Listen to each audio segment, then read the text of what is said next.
When you are praying, do not heap up empty phrases as the Gentiles do, for they think they will be heard because of their many words. Do not be like them, for your Father knows what you need before you ask Him. Pray then in this way: Our Father in heaven, may your name be revered as holy. Jesus had a very particular way of talking about God. His favorite way to refer to God was to call God Father. He was hardly the first person to speak of God that way, but there was something special about the way he used the word. It was central to his teaching about God. Why else would he so specifically teach his disciples to pray, saying, Our Father? You know, the one who art in heaven. The word should not be taken literally. Like all language about God, it is a metaphor. Everybody understood that Jesus wasn't literally saying that God was the biological father of every human being, nor was he saying anything about God's gender or genitalia. He was saying that the experience of God can be like the experience you might have with a human father. Christian doctrine teaches many things about Jesus. One of the things that it teaches is that he was fully divine. It also teaches that he was fully human, and leaves us to sort out the mystery of how both of those things could be true. Father is an utterly human metaphor. Most every human being who has ever lived has had an experience of father. And yes, in some cases those may have been bad experiences, or simply the experience of the absence of a father, but it is one common experience that we all share. The word means something to all of us, but it is a deeply personal meaning. When I use the word father, it is associated with all kinds of memories, emotions, and experiences that I had of my own father. When you say it, it may be based on a whole different set of experiences. Since no human father is perfect, those experiences tend to be mixed, both positive and negative. When I call God Father, I know that I have an image of God that has been affected by my experience of my father. And I do have an overall positive view of God, which I know has a lot to do with the fact that I had a good dad. In many ways, that experience has influenced my view of God more than any theological concepts or scriptural interpretations I may believe in. And that made me think, if the metaphor of father was so central to Jesus' view of God, what were the very human experiences that gave meaning to that human metaphor for him? Jesus had a father. And I know that the nativity stories insist that Joseph wasn't his biological father, but that doesn't matter. Anyone who has had a beloved stepfather, or someone else who has stepped into that key role in their life, knows very well that biology is not always what makes someone a father. And so, how could Jesus, fully human as he was, not give a thought to Joseph and what Joseph had done for him every time he spoke of God as Father? More than theology, Jesus' thoughts about his heavenly Father had to be deeply connected to his human experience of Joseph. And so I was thinking, what was it about Joseph and his relationship to his extraordinary son that contributed to Jesus' understanding of his God? What attributes of Joseph did Jesus associate with his God? And what was he trying to communicate to his followers with that word? We are told very little about Jesus' relationship with Joseph. In fact, Joseph is nowhere present in the Gospels, apart from the nativity stories. He's not even named in the Gospel of Mark. Here is what we do know. We are told that Joseph was a carpenter, that he lived in Nazareth of Galilee, and that he had a heritage down in Bethlehem in Judea. And we should probably not think of that word carpenter like we might think of a professional craftsperson today. If Joseph was a refugee from Judea, living in a tiny village like Nazareth, he wouldn't have had a carpenter shop. Chances are that he was working as a day laborer on construction sites, and he probably had to travel to get that work. So we really don't know much. But I think there is a story there. And this is Retelling the Bible.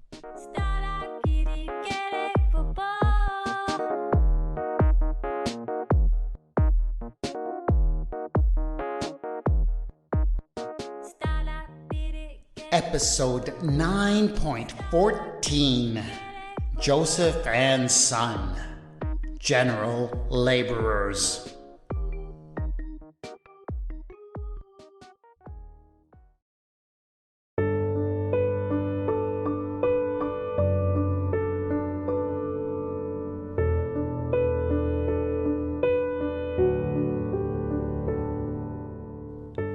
Jesus' very first memory of his father was of him leaving.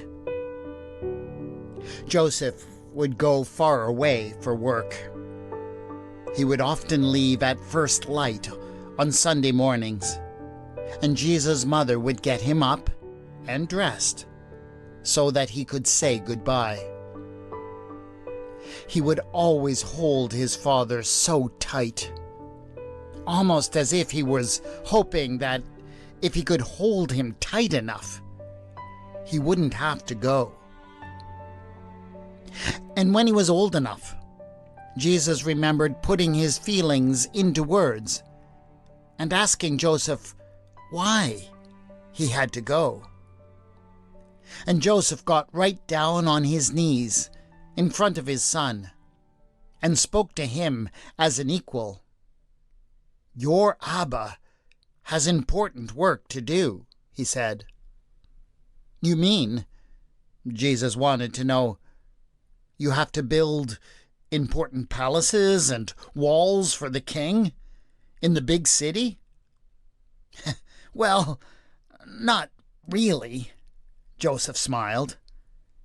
"I mean, sure, I do get work on some of the king's work sites, but his plans for his big, beautiful city are not what are important to me. I go because it is the only way that I know how to earn enough money to make sure that you and your mother and your little brothers and sisters have what you need to live. You are my important work. Joseph would go, often for 4 or 5 days at a time, and Jesus would wait impatiently for his return. As the days went by, he would stare more frequently towards the distant city, hoping to see Joseph trudging towards home. When he would spy him coming, he would immediately drop whatever he was doing and run towards him, shrieking with delight. He would never forget the smell of his weary father coming home. A mixture of sweat and sawdust and several layers of dirt and grime on his skin. It was the most beautiful smell in all the world. And though Joseph always came home exhausted, he would still take the time to sit with Jesus and tell him stories of everything that had happened while he was gone. Jesus would listen in rapt attention. And so it was that Jesus learned how to tell stories from a master of the art.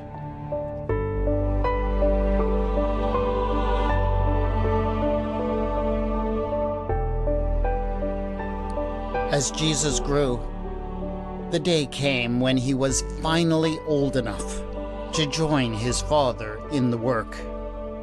He was still young. No hair had yet sprouted on his chin, but he knew that anything he could do to contribute to the household would make a big difference for the growing family. He had heard his father's stories so many times that nothing that happened on his first trip to the city really surprised him. But it was still quite different to experience it himself. They arrived early in the morning and went to the marketplace to sit and wait for someone to come and hire workers for the day. They would come in dressed in their good robes, architects and master builders, masons and quartermasters, and they would call out how many people they were looking for to work on their sites for that day. The men would line up to be inspected with a critical eye. At first, as you can imagine, they hesitated to hire Jesus. Too young, too small. Joseph had to insist at first that he would not go to any worksite without his son. And that usually persuaded them, for everyone knew that Joseph was a good worker. Jesus spent many days working alongside his father. They were always golden days when he remembered them, even though the work was exhausting and the hours long. His father taught him everything, from the use of simple tools to the most efficient ways of shifting heavy boulders and piles of wood.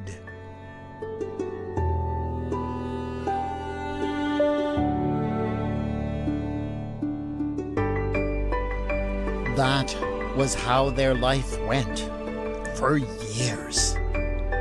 They were always on the move, going wherever the work was to be found. Sometimes, for several days at a time, there was no work to be had.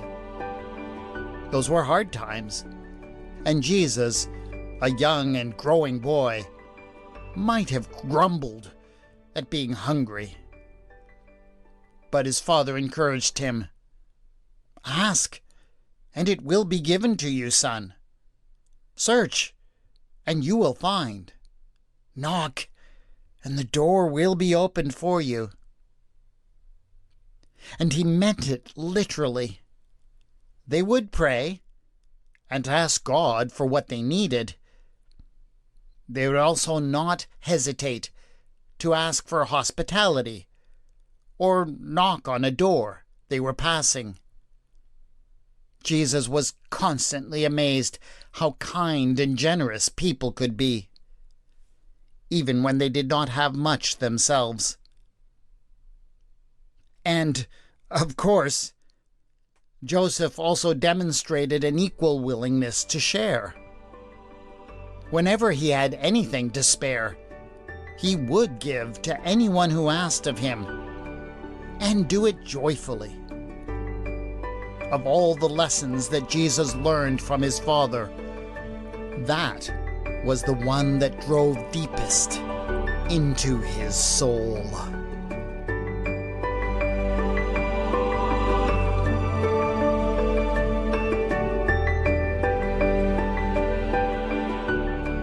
As time went by, the dynamic changed between father and son. Jesus grew bigger and stronger, and was more likely to be picked first when people were hiring. Meanwhile, Joseph grew slower. He was not old, at least not by our standards, but he had been wounded so many times in the work by falling stones and bad hammer blows that he bore many scars. The knuckles on his fingers had swollen and were slow to move, and often caused him much pain. But he was still a valued worker. His years of experience outweighed the limitations to his strength. The master masons who supervised the work never would have admitted it, but they often deferred to him when it came to judging whether a foundation was well laid or a structure stable enough. And so Jesus continued to learn from his Father about the importance of solid foundations and building well.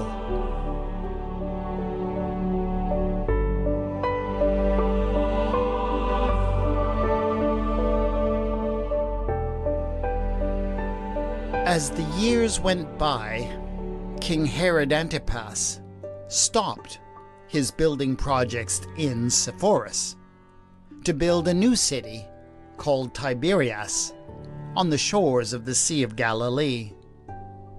That meant that the laborers who lived in Nazareth, much closer to Sepphoris, had to travel further and be away longer than ever. Joseph and his son didn't have any choice. To Tiberias they went. Once they stayed there for 10 straight days, pausing only from their work on the Sabbath. Towards the end, everyone had been working so hard for so many days that they were all getting reckless and cutting corners. Joseph noticed the flaw in the wall before anyone else did. And when Jesus heard his warning, he knew well enough not to hesitate. He dropped his tools and stepped back immediately, calling on the others around him to do likewise. One young man was new to the work.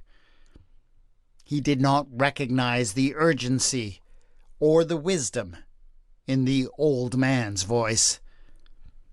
He continued with the task he had been given, fearful, perhaps, that he might not be paid for the day if he didn't finish it. It had been many years since Jesus had seen his Father move so fast.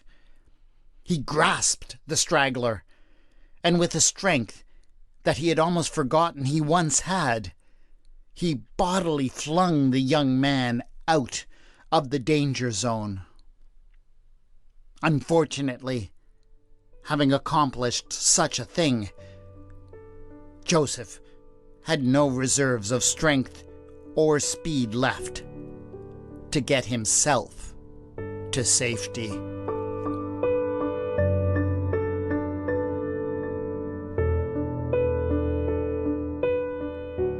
When they finally dug him out of the debris, Joseph was still breathing.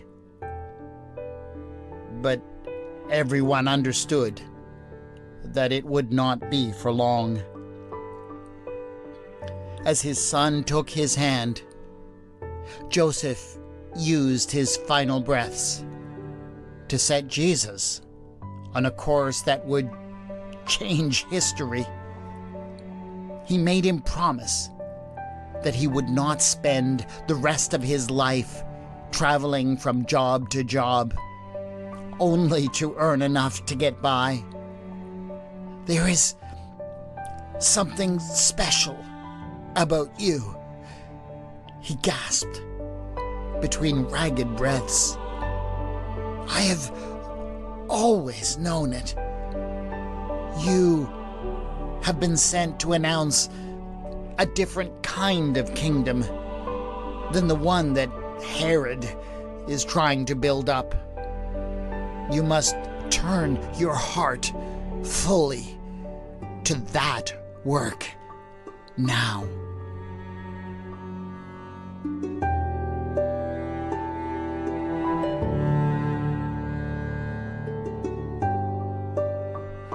Jesus returned his father's body to Nazareth.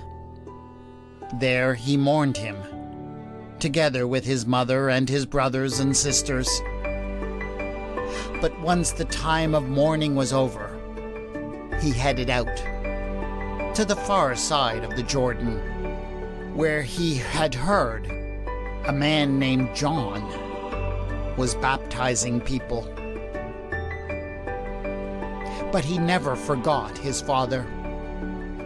When, sometime later, he heard of a tower that collapsed in Shiloh, killing 18, he remembered holding his dying father in his arms, as if it had only just happened. Surely, when he taught his followers that you should never blame the victims of such disasters for what happened to them, that they were no more worthy of destruction than anyone else, a few tears must have formed in his eyes.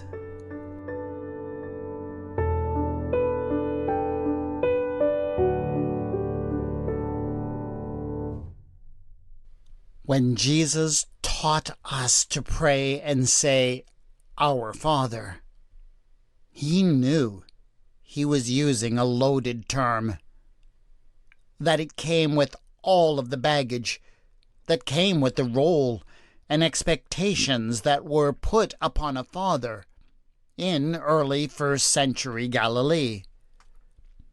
But surely it also carried a lot of personal baggage and many happy memories of a man who had played a role in making Jesus the man he became, at least in human terms. I am very thankful for the positive view of God that I gained from my dealings with my Father. I am sure that Jesus, whose essential humanity is central to Christian doctrine, would have said the same.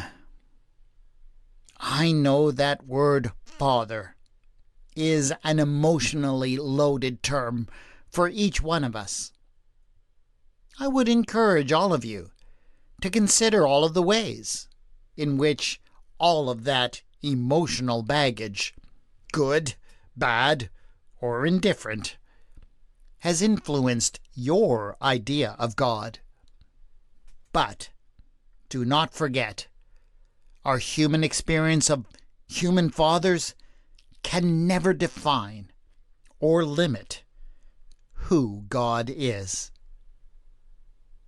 That is it for this episode of Retelling the Bible. Thanks for listening. Share the word by telling somebody else about this podcast.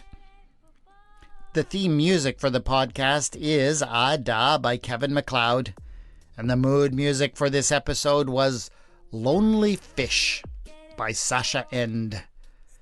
The music is licensed in the Creative Commons and can be found at incompetech.com and nd.app, respectively. You can contact me on Bluesky at Retelling the Bible and on the Facebook page Retelling the Bible. Show notes for this episode have been posted at retellingthebible.wordpress.com. Thanks as always to my Patreon supporters. Go to patreon.com/retellingthebible to join them in supporting this podcast. This is Retelling the Bible, and I have been your storyteller, W. Scott McCandless.